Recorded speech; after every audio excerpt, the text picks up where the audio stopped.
Hello, welcome to Agility Platform. Today we'll be discussing how to reconfigure Agility Platform after a host name change.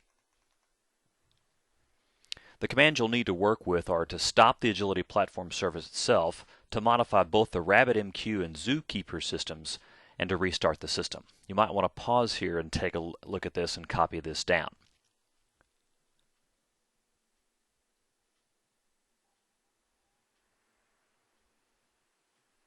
Let's show it in action.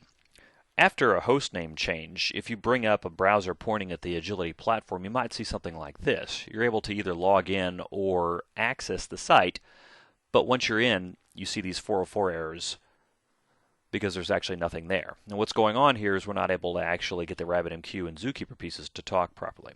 The fix is to use a console login either to the appliance or to secure shell into the appliance and make changes. We'll do this.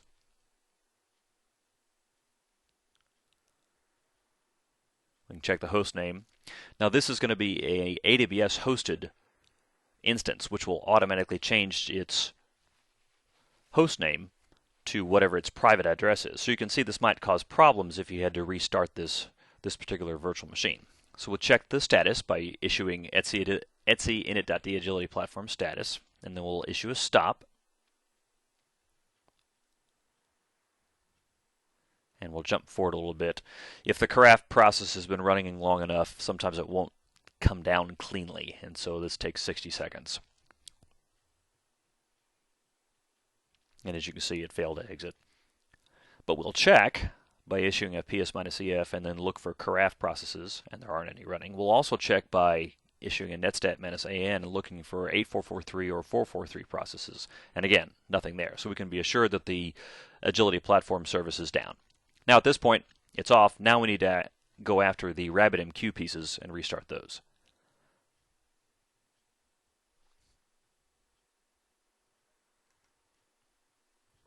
I'm going to paste in some commands here, and then we'll take a look at what they're actually doing.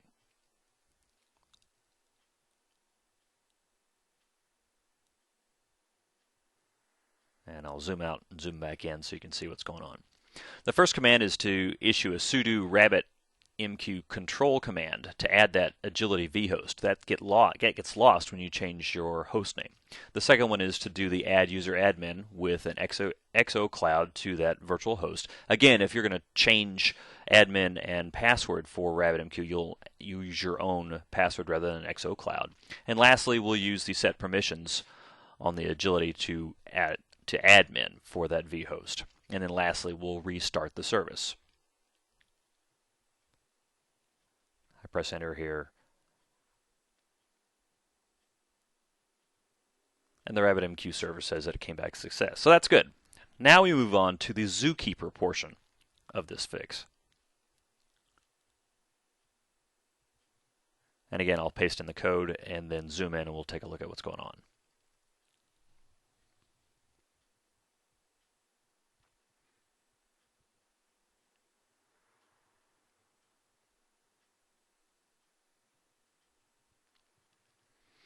Now, if you'll notice, the first thing that we do is we issue a Zookeeper stop. So we'll stop the Zookeeper process.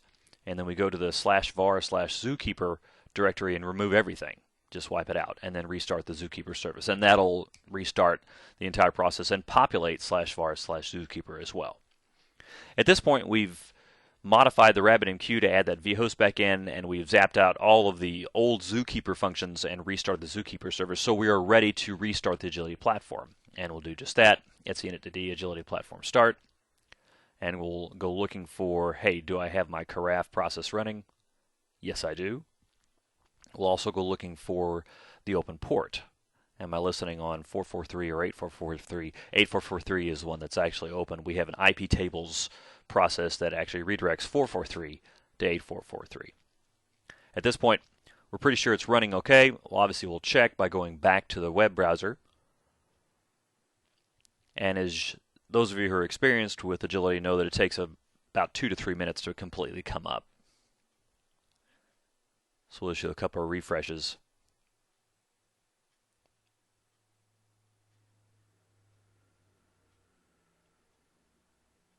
Here we go. and we're presented with the login screen.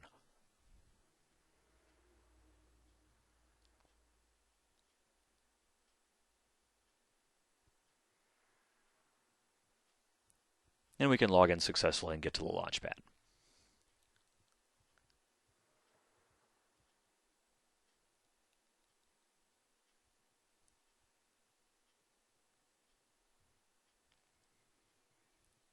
I'm going to let the video run for a while. As you can see, we're downloading some of the Java and Flash components, so this takes a little while in this video. But eventually it pops up. We've got a good 927 platform branded for CSE, and everything looks good. So we've successfully changed the hostname, and we fixed the problem that we saw earlier. And we can log back out. Thanks for watching. If you'd like to see further videos, visit our SharePoint site at Cloud Training. If you'd like more formal training at medium or intense levels, please visit us at aptraining@csc.com. And if you have any questions or comments, please contact us at the email address.